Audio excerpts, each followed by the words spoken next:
wanted to make a video showing a recipe of my favorite turkey recipe during the season. And right now in Wisconsin, we have just a couple weeks left in the turkey hunting season.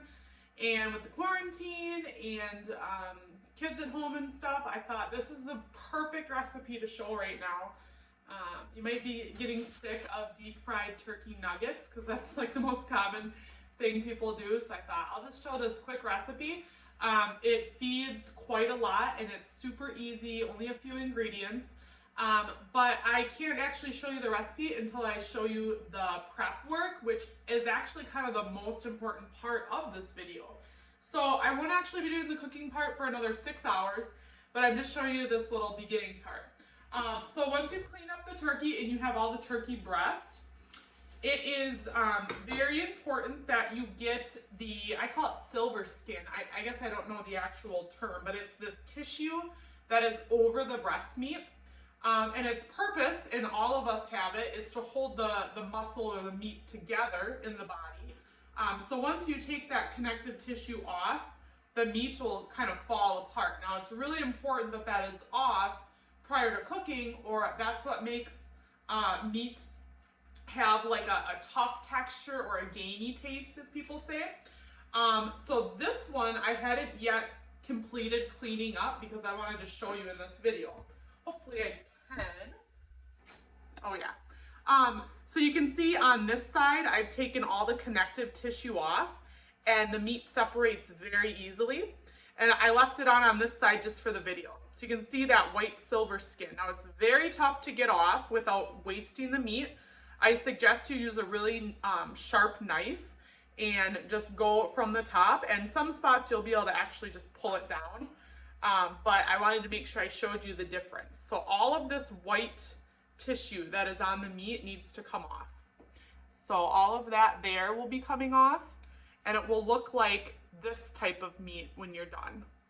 So you can see there's no connective tissue or tendons or anything. So that is the first step in this recipe, is go ahead, prep all of the meat, and then I'm gonna cook it in the crock pot. Nothing in it other than a half a cup of water, just so it doesn't stick.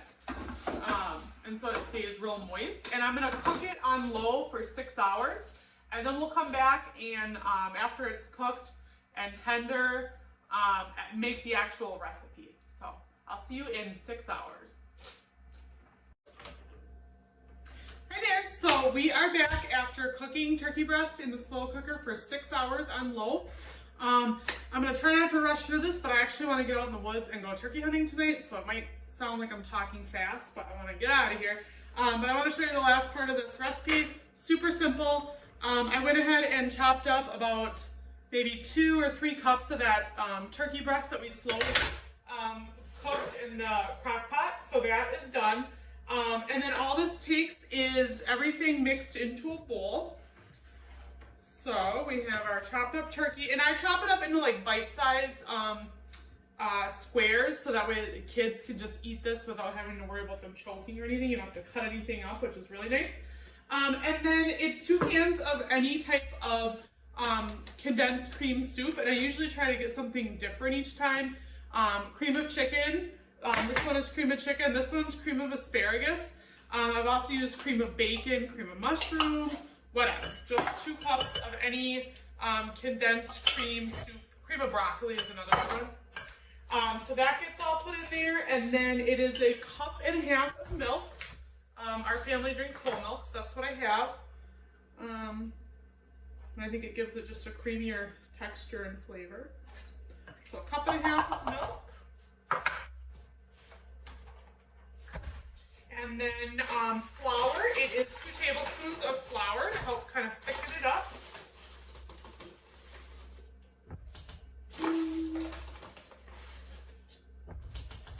The thing about this recipe is you can just kind of eyeball everything. It doesn't have to be super, you don't have to level off your flour or anything like that, because it is just kind of eyeballing it. So mix that in really good. And the last part of the filling, once I get these clumps of flour out of here, is the veggies. Put it not get out ahead of time.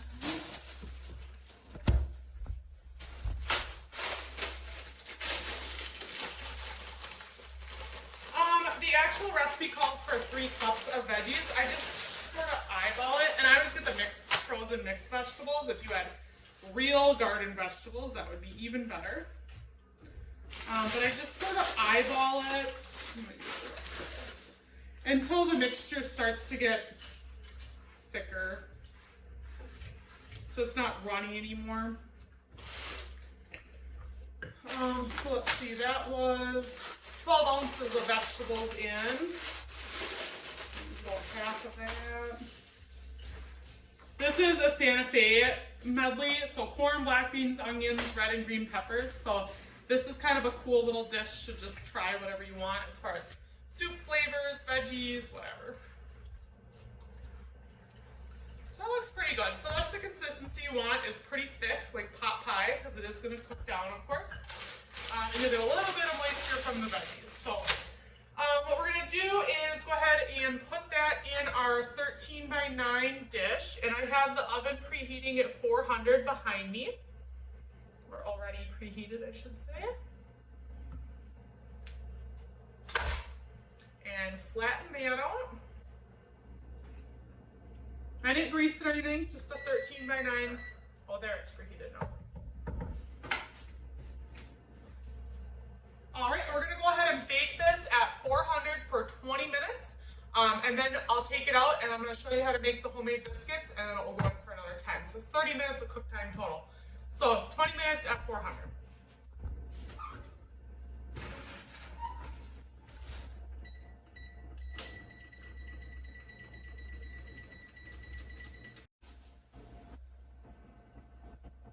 All right, we've had our casserole cooking in the oven at 400 for 20 minutes. Now we're going to do the last part. Now, normally the recipe would call for the cans that explode or the frozen biscuits, but homemade biscuits really turn this dish into something really savory, and it's super easy to make homemade biscuits, and so I recommend doing that. So, the secret to really good homemade flaky biscuits is having the butter and milk in the freezer, frozen before this. So, I mean, the milk is just really cold, but the butter is frozen. So I'm going to mix the dry ingredients, and then I'll get that out of the freezer, because it's really important that you don't overmix and that you put frozen ingredients in. So this, for homemade biscuits, it starts with 2 cups of flour. And again, we don't need to like level it or sift it or any of that. Really important stuff. 1 tablespoon of baking powder.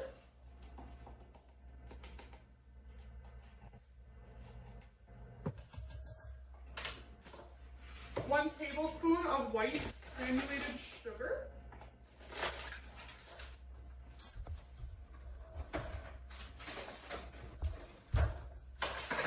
1 teaspoon of salt. As you can see, I had another wardrobe change because I'm trying to get out in the woods. So sorry, I've lost track of how many clothes I've worn in this short video. But a 1 teaspoon of salt, and then it's going to be 6 tablespoons of butter and 3/4 of a cup of milk, which I already have pre-measured in the freezer. I'm going to go ahead and mix this up really, really good, because taking a bite of baking powder in your biscuits is not fun. So I just want to make sure that's really mixed well.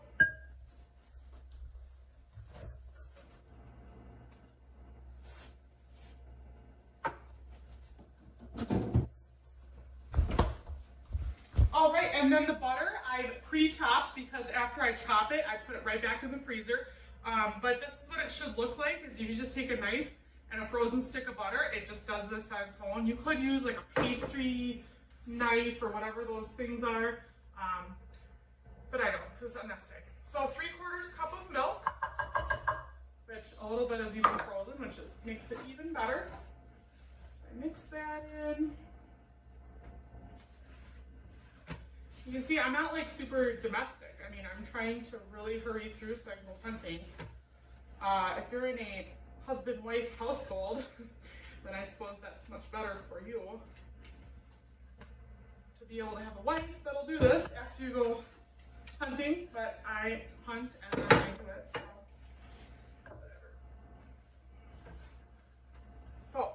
that butter in just until it's incorporated so that you don't have melted butter, because it's important that it's frozen. And I know any southern woman listening probably already knew that, but here in Wisconsin, we're big on casseroles, not big on biscuits. So the idea of frozen butter was very strange to me when I started this recipe. That definitely makes a difference. So I don't know if you can see it on camera, but my dough is full of frozen butter chunks, but that is ideal for biscuits. And I have a floured, clean surface here for the dough.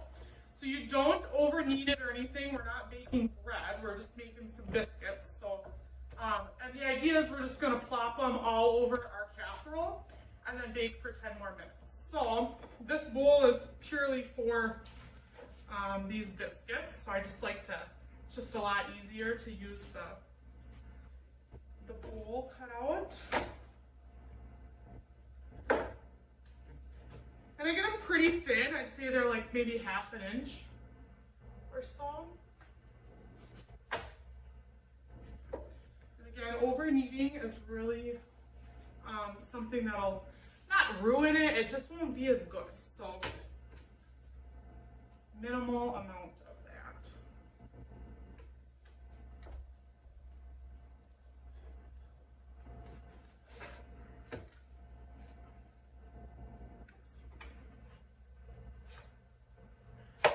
Floury surface is more floury, but the gist is just to cover the majority of the casserole in biscuit. And now I'm going to throw this back in my 400-degree oven for 10 more minutes, or basically until the biscuits have a nice golden layer on top. And then I'll show you the final product, and then I'm going hunting.